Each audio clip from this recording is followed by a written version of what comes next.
In today's video, I'm going to teach you how to use Confluence whiteboards. By the end, you'll know how to add a whiteboard to a page, choose a layout, and use the core tools to capture ideas and organize them, all without leaving Confluence. Start by opening your Confluence site. Once you're in, navigate to the space or the specific page where you want the whiteboard to live. Open that page and click Edit to switch into the page editor.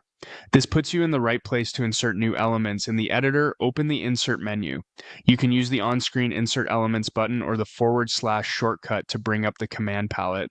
In the search bar, type whiteboard, then select Create Whiteboard. Confluence will drop a live whiteboard onto your page and open it so you can start building immediately. If you want a head start, click Templates.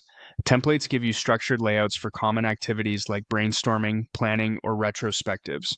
They save time and help your team focus on content instead of formatting. Pick one that matches your goal or keep it simple and design from scratch.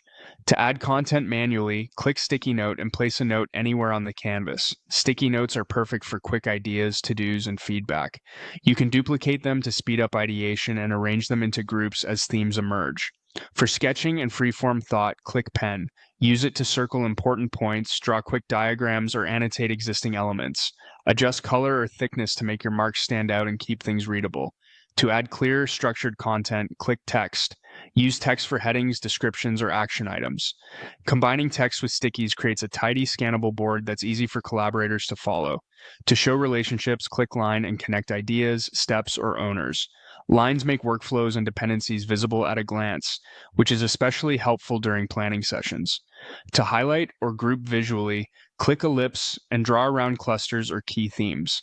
Shapes help emphasize what matters and reduce visual noise. For lightweight organization, click Section to frame parts of the board. Label sections to separate phases, teams, or priorities so everyone knows where to place their contributions. When you need quick reactions, click Stamps. They're great for votes, approvals, and fast feedback without lengthy comments. If your team works in Jira, click Import from Jira to pull in issues directly. This keeps plans and discussions aligned with real work items. You can revisit templates anytime to add structure as your board evolves. And everything you create on the whiteboard is automatically shown on your Confluence page so your content stays embedded, up to date, and easy to share with your team.